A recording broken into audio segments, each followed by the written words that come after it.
Chicago, when Cole Hamels joined the Cubs last month after a trade from the Rangers, the first teammate he saw in the clubhouse upon his arrival was someone unfamiliar. He didn't even recognize his name when he heard it.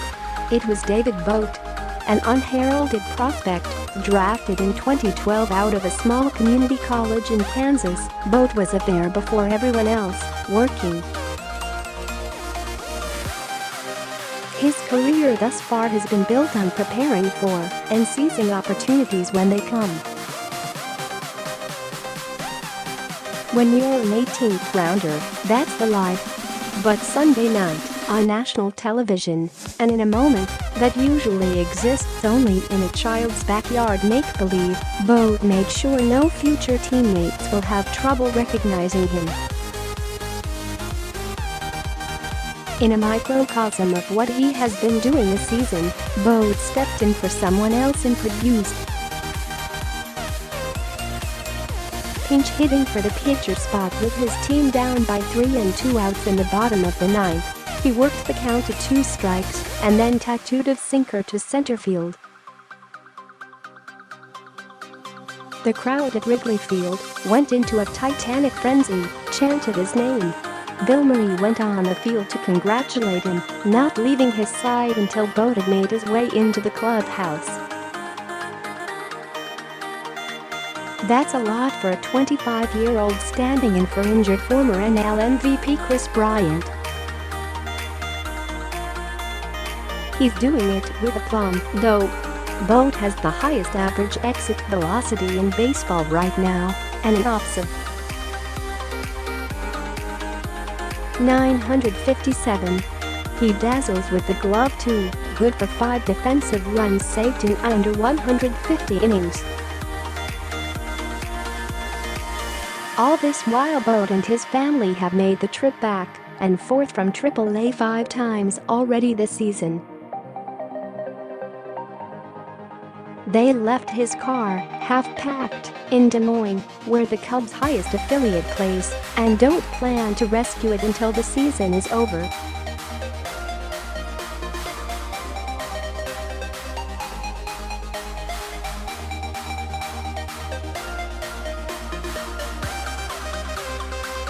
He said it's advice that a hitting coach gave him when things first started heating up for him.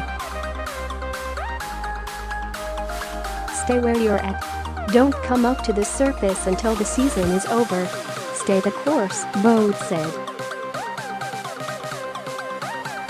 And that goes beyond just staying focused while performing, even in the biggest spots.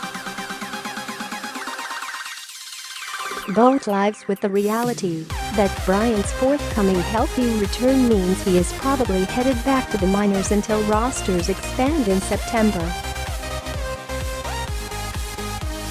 It might not matter how well he has performed, and he has been a catalyst for the Cubs at every turn. That's just the nature of it. Hard work and good performance don't always guarantee success or security, because sometimes the timing is just unlucky. He probably doesn't deserve a demotion based on performance or attitude, but Bote could still be on a plane for the minors soon. But he won't dwell on the negative. I give myself the flight, Bote said. However long it takes the plane to transport him back to the farm system, that's how long he has to feel frustrated before it's time to let it go. Once you step off that flight, be where your feet are and go dominate the day, Bote said. He doesn't hide the fact that getting sent back down is tough. Pretending excitement over returning to AAA would be fake. The hardest time, he said, was just before the All-Star break, when he was optioned on July 11th, recalled on the 15th, then sent back down on the 16th. He had anticipated most other moves, but that time was different. That was one where I wasn't anticipating anything, Bote said. That was kind of the whirlwind of it all. It's part of the game, and in a way you kind of appreciate it, because most people don't even get this chance. You're not always going to be an up and down guy. At least I have a chance to be the up and down guy. Such roster moves can be reduced to names on a press release, but it's a weary experience for the ones living it. Bote is married and has 2 young children. He said he leans on them to stay grounded and resist being swallowed up by the melee of baseball life, the good and the bad, along with a Christian faith that, he said, gives him an identity beyond what happens on the field. Life is bigger than that, he said, and it helps to remember when the ride gets a little crazy. Just around the curve of the circular Cubs locker room is his teammate, Ben Zobrist, who shares his faith and his experience with the shuttle of roster moves.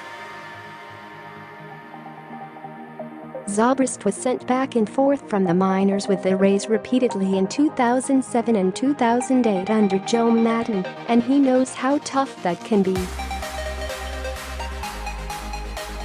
Nothing seems stable and familiar, Zobrist said, describing the experience. You kind of live like a nomad.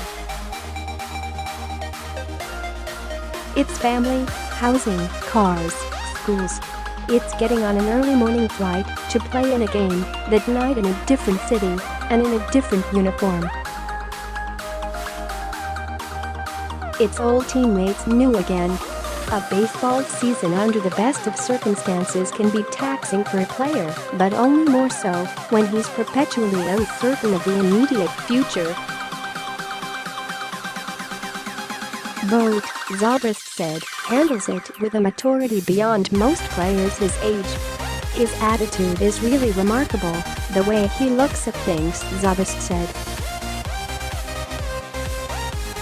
I think he's further along than I was at that point in regard to his maturity and the way he handles himself.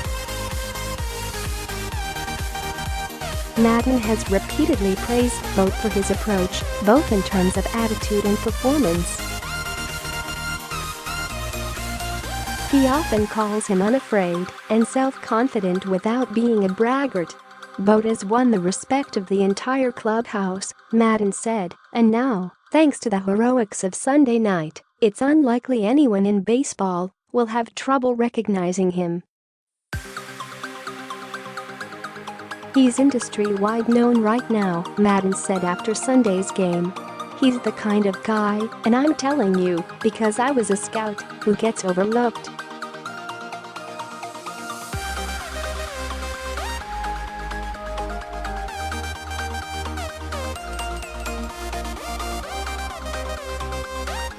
When he was taken after 553 other players 6 years ago, Bote stepped up to the opportunity.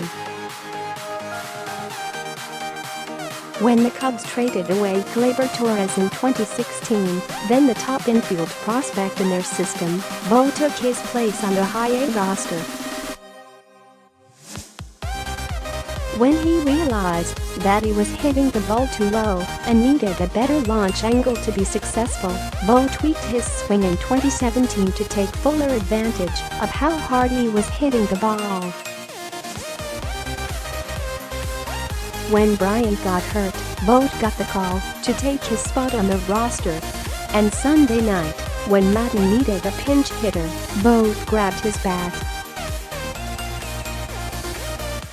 Hamels, the guy who wasn't sure who Bote was 2 weeks ago, was plenty happy to have his old-school, toe-to-toe battle with Max Scherzer on Sunday night overshadowed. Bote's walk-off homer was only the 3rd Grand Slam of his life. The first, he said, came in high school and the second, while he was in the low minors, and it was the first pinch hit, walk-off Grand Slam for the Cubs since Earl Alvarez did it in May 1959, and the first, while trailing since at least 1925. Man, Hamels said, reflecting on what Bote had done. These are the moments that make you.